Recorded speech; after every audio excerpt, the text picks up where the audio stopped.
बिहार के बाद महागठबंधन की सबसे बड़ी परीक्षा उत्तर प्रदेश में, जहां अयोध्या के इर्द गिर्द बीजेपी चुनाव लड़ने की स्क्रिप्ट तैयार कर रही है। भक्तों की रिकॉर्ड तोड़ संख्या से उसके हौसले बुलंद हैं। बड़ी बात यह है कि 2027 के यूपी चुनाव पर होने वाले इसके असर को लेकर अखिलेश यादव भी खबरदार हैं।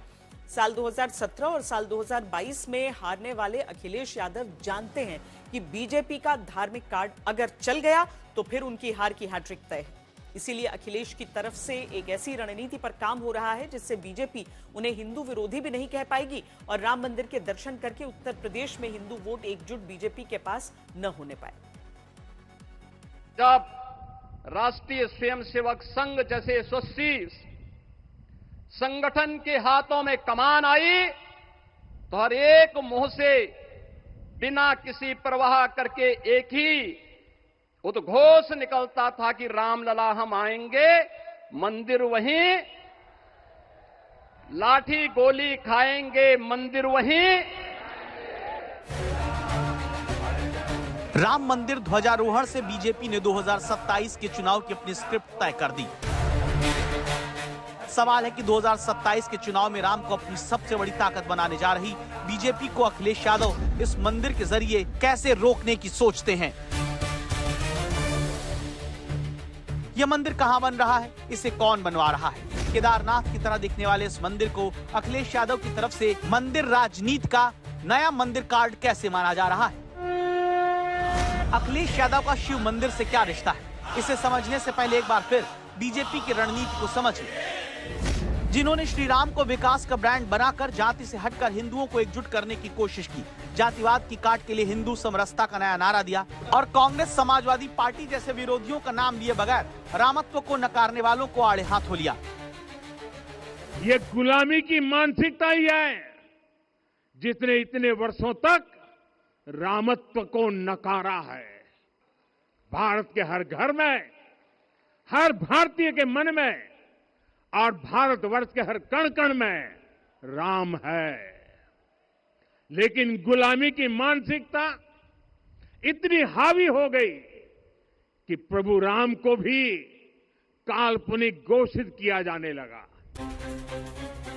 2024 में उत्तर प्रदेश में बीजेपी को हिंदुओं के जातियों में बंटने का नुकसान हुआ तो इसका सीधा फायदा अखिलेश यादव पाए।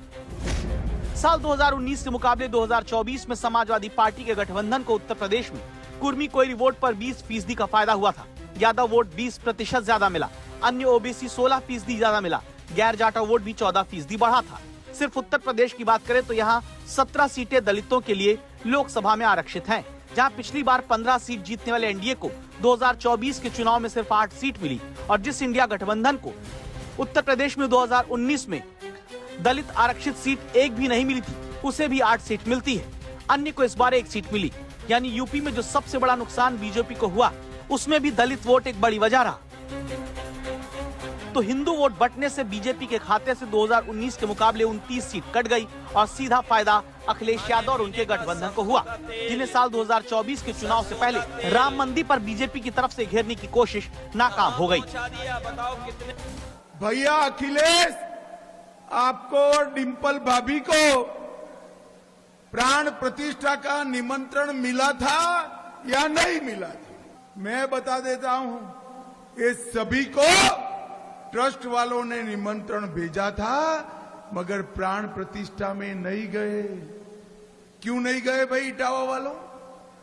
इसलिए नहीं गए कि वो अपनी वोट बैंक से डरते हैं, वोट बैंक से डरते हैं। बीजेपी की तरफ से खुद पर होने वाले हमलों का जवाब अखिलेश यादव ने बहुत ही चतुराई से दिया। पहले तो अखिलेश यादव ने राम मंदिर की प्राण प्रतिष्ठा में नहीं जाने की जिम्मेदारी भगवान के बुलावे पर डाल दी। ये भगवान का कार्यक्रम है और भगवान से बड़े मुख्यमंत्री नहीं हो सकते, भगवान से बड़े कोई भी नहीं हो सकता, हम भी नहीं, आप भी नहीं, ना मुख्यमंत्री जी। और भगवान जिसको बुलाएंगे वो अपने आप दौड़ा चला जाएगा। और ये भी सही है कि भगवान किसको कब बुला ले ये भी किसी को नहीं पता। फिर अखिलेश यादव ने मंदिर पर बीजेपी के घेरने की कोशिशों का पक्का इलाज ढूंढा। अखिलेश यादव की तरफ से इटावा में केदारेश्वर मंदिर बनवाया जा रहा है, जिसका हवाला देते हुए अखिलेश ने राम मंदिर की धर्म ध्वजा स्थापना के कार्यक्रम में नहीं जाने को लेकर अपनी एक दलील पेश की। सोशल मीडिया पर लिखा कि पूर्णता ही पूर्णता की तरफ ले जाती है। ईश्वरीय प्रेरणा से इटावा में निर्माणाधीन श्री केदारेश्वर महादेव मंदिर के पूर्ण होने पर दूसरे मंदिरों के दर्शन का संकल्प भी पूर्ण करेंगे।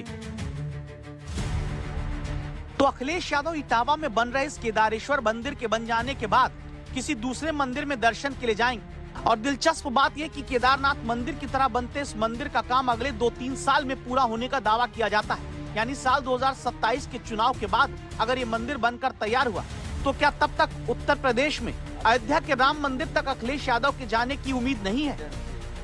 अंदर आ गया, इधर से दर्शन करते जाते आ गया, अंदर पब्लिक आ गया, मैं दर्शन करते अच्छे आ गया। वो केदारनाथ नहीं चलागा मेरा, इधर जाकर दर्शन करते जाते बोलते थे। ये थोड़ा टाइप का, थोड़ा केदार उत्तराखंड केदारेश्वर थोड़ा टाइप का पड़ता गया। Shivling is come from in Gandaki nadi. It will take 2 or 3 years it will take complete. इस मंदिर के जरिए अखिलेश एक तीर से 2 निशाने साधते हैं। मंदिर के जरिए अखिलेश की कोशिश बीजेपी के 80-20 वाले नैरेटिव को मजबूत होने से रोकने की भी है। जिस तरह अयोध्या के राम मंदिर में सभी समाज और जातियों के महापुरुषों को जगह दी गई, बड़ी संख्या में सोनभद्र, मिर्जापुर जैसे जिलों से आदिवासियों, पिछड़ों और साधु संतों को बुलाया गया। उनका सीधा मकसद धर्म के जरिए हिंदुओं को एकजुट करना लगता है। हम सब जानते हैं हमारे राम भेद से नहीं भाव से जुड़ते हैं। उनके लिए व्यक्ति का कुल नहीं, उसकी भक्ति महत्वपूर्ण है। उन्हें वंश नहीं, मूल्य प्रिय है। यूपी की राजनीति पर नजर रखने वालों को लगता है कि जिस तरह इटावा के इस मंदिर में भक्तों की भारी भीड़ पहुंच रही है, उससे अखिलेश यादव की हिंदू विरोधी होने की जो छवि बीजेपी गढ़ती आई, उसे रोकने में मदद मिल सकती है। साल 2027 के चुनाव में बीजेपी के 80-20 के नैरेटिव से क्या तब अखिलेश बेहतर तरीके से निपट पाएंगे? दर्शन की बढ़िया वही फील आई है, वही वाइब्स है सारी। और जो इसके जो मंदिर की जो नक्काशी है हूबहू बिल्कुल उसी की जैसी है। कोई भी किसी भी बात का कोई जरा सा भी फर्क नहीं है। सोमवार के दिन तो यहाँ पैर रखने की जगह नहीं होती है। कई हजारों में भीड़ संगत महापुरुष लोग आते हैं तो दर्शन करते हैं और अपने आप को धन्य महसूस करते हैं। और समाज ग्रामवासी, समाज इटावा के सभी महापुरुष, सभी जनमानस की तरफ से उनको बहुत बहुत धन्यवाद, बहुत बहुत मुबारकबाद। और मैं कहता हूँ कि ऐसा महापुरुष मेरी समझ से तो पूरे हिंदुस्तान में कोई है नहीं, जिन्होंने एक इटावा की गरीब जनता के लिए इतना भव्य और आलीशान मंदिर बनाया है। तो इटावा में बन रहे इस मंदिर को बीजेपी अखिलेश का हृदय परिवर्तन और अखिलेश अपनी सच्ची आस्था बताते।